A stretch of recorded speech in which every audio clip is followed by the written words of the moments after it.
Hi, my name is Amanda Vasquez, and I am the Director of Nursing at Majestic Oaks, and I do want to welcome you to John Knox Village for your clinical rotation. I want to start with a quick overview of John Knox Village. John Knox is located in Orange City, and we are a CCRC, which stands for a Continuing Care Retirement Community. Our residents, which we call villagers, have a plethora of amenities and services here on campus. Our independent living residents reside in different areas of the village in apartments, cottages, and houses. Living in John Knox is a lot like living on a cruise ship. We've got 24-hour security, housekeeping, grounds and maintenance. Our villagers have multiple dining venues to choose from, as well as bars, swimming pools, gyms, general store, even a beauty shop. John Knox provides different levels of care for the geriatric population to include a resident nurse for house calls, home health services for both skilled and private nursing duties, assisted living, and in a skilled nursing facility. In addition, we staff our own autonomous nurse practitioner that runs our clinic. We have our own pharmacy, and we have our own outpatient therapy. Majestic Oaks is our skilled nursing facility where most, if not all of you, will be completing your clinical rotation with us. Majestic Oaks is a 150-bed facility that offers a rehabilitation unit for those receiving care after a recent hospitalization and are rehabilitating to get back home to their prior level of function. This is where you're going to get most of your practice for your clinical skills, as we have patients with wound vacs, PEG tubes, drains, and IV therapy, amongst others. Another area of the building is our memory care unit. This 45-bed unit is a locked unit with specifically designed activities catering to our dementia and Alzheimer's patients. Long-term care is the largest area of our building with 75 beds. This is where our residents call home. They live with us, and we provide all nursing care and assistance with their activities of daily living. Now that you know a little bit more about Majestic Oaks and John Knox Village, let's get into some housekeeping items that we need to discuss prior to you coming to our facility.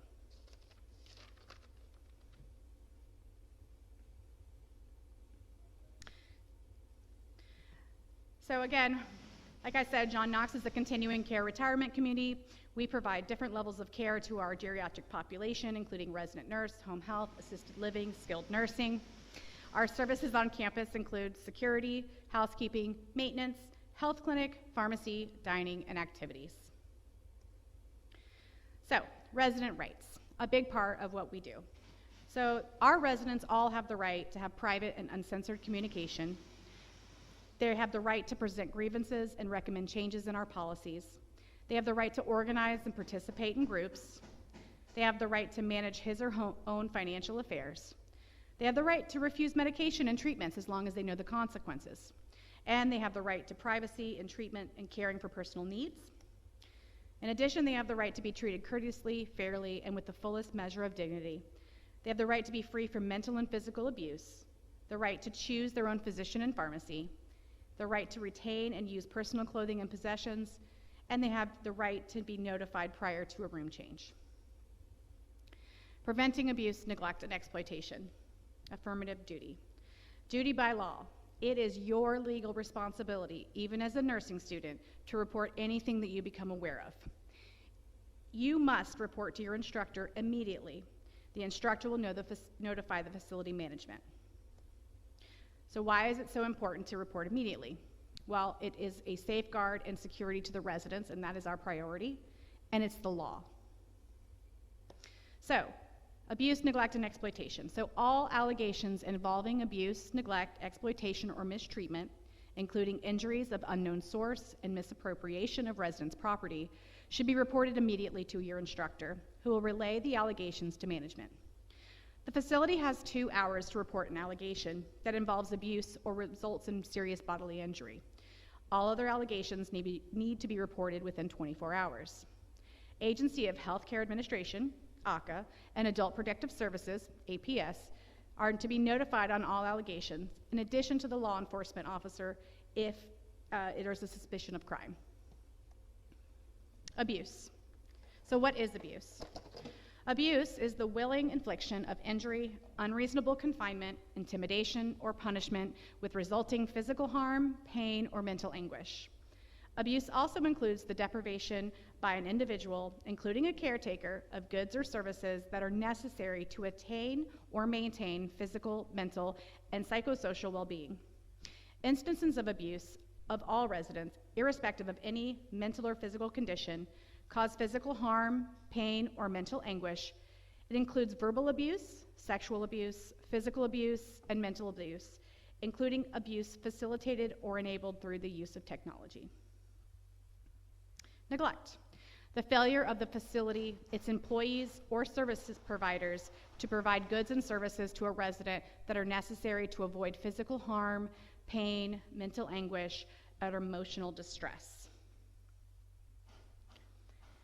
So these are some examples of neglect, what would be considered neglect, or maybe a result of neglect within the building. It could result in death, brain or spinal injury, permanent deformity or disfigurement, fracture or dislocation of bones or joints, procedures that the resident has not given consent to, transfer to a facility providing a more acute level of care for an injury that resulted from an incident. So if someone falls and it could be determined neglect and that person transfers to another level of care, we would need to report that. Obviously, like we've been saying, abuse, neglect, and exploitation is a huge one. Elopements also have to be reported, as well as leaving against medical advice. So we're required by law to report all cases of abuse or suspected abuse. The abuse hotline number is 1-800-96-ABUSE, and all incidents should be reported to administration for investigation. So there's different types of abuse. There is physical abuse, which is hitting, pinching, punching, grabbing, unlawful use of restraints or confinement. There's verbal abuse, negative or derogatory comments, regardless of a person's ability to comprehend. This can be written, oral, or gestured. There is sexual abuse, which is contact that results from force or threats of force, sexual touching or kissing, or forcing a resident to view pornographic material. Neglect. Again, failure to provide goods and services, including care and supervision. This can be a repeated act or a single instance of carelessness. This does not have to have intent. And exploitation is stealing or using a resident's financial assets, checkbook, debit cards, cash, etc. So the Elder Justice Act. Congress amended the Social Security Act to include a provision known as the Elder Justice Act of 2009. The new section is titled Reporting to Law Enforcement of Crimes Occurring in Federally Funded Long-Term Care Facilities. The amendments became effective March 23, 2011. The provisions included in the Act require certain individuals in federally funded long-term care facilities like ourselves to timely report any reasonable suspicion of a crime committed against a resident of that facility.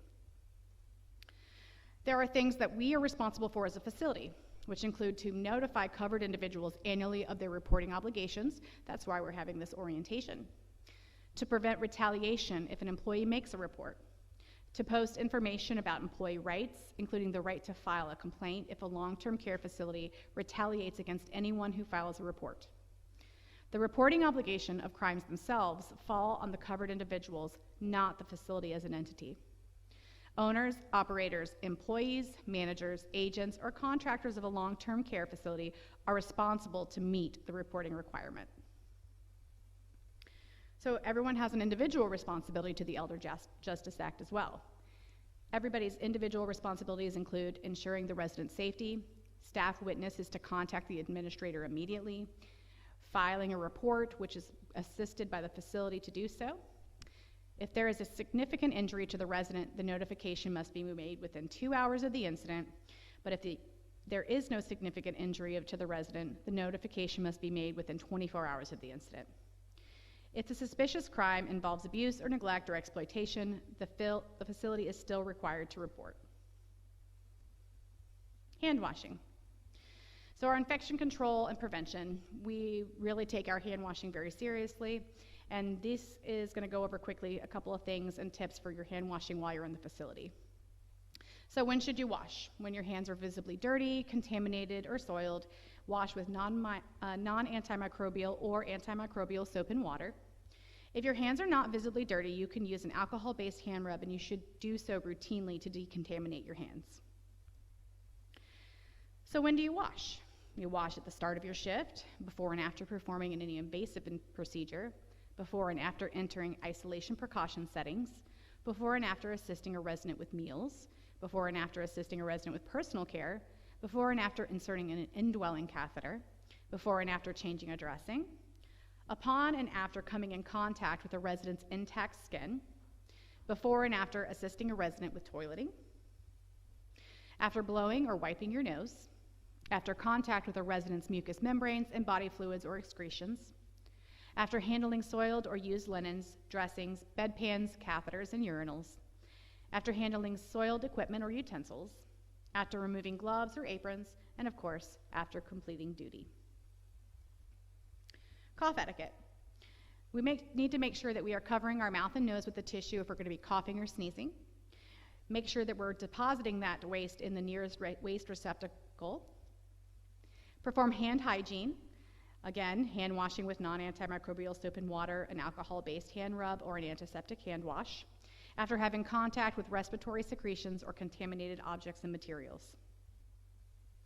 Fire safety. There is a possibility that we may be conducting a fire drill while you're there with us, or in the unlikely event that there's an actual fire, you need to know what our codes mean. So if you hear code red, main lobby, 3 times overhead, then we need to act because that is either a fire or a fire drill in that area. So when we have a fire drill or an actual fire in the facility, we need to make sure that we're closing all resident doors and windows, place all residents behind a fire door. No one goes through the fire door without an extinguisher. And then we need to remember our RACE: rescue, alarm, contain, and extinguish. There are other emergency codes that you may hear overhead while you're with us. Obviously, code red is fire. Code blue is a cardiac or respiratory arrest. A code yellow is a resident emergency, maybe a hypoglycemic episode. A code gray is a resident behavior in our memory care unit.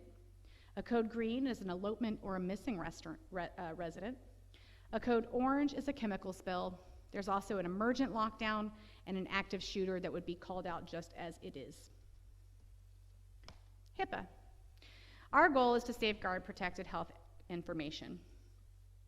So as you are coming to our facility to do your clinical rotation, you're going to have access to some of our patients' information. So it's very important that you understand HIPAA and follow it.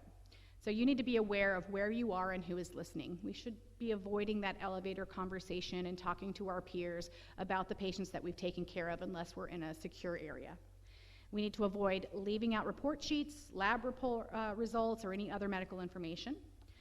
No medical information goes into the trash. We have shred bins for that. So pill bottles, bingo cards, insulin vials, any kind of paperwork, all of that is shredded in our shred bin before you leave for the day. And be careful what you share with visitors. Not every visitor that comes in is privy to that patient's particular information. People have POAs and things like that for a reason, and not everyone gets access. So please be careful what you share with visitors that come inside. And lastly, we're going to go over our Alzheimer's disease and related disorders section. Because we do have a large memory care unit, it is important for you to understand Alzheimer's disease and dementia. So Alzheimer's is the 6th leading cause of death in the United States, and every 65 seconds, someone in the United States develops the disease. There's an estimated 5.5 million Americans, 65 and older, that have Alzheimer's. By 2050, it is projected to rise to over 14 million. For our residents at Majestic Oaks, over half of them have that associated diagnosis.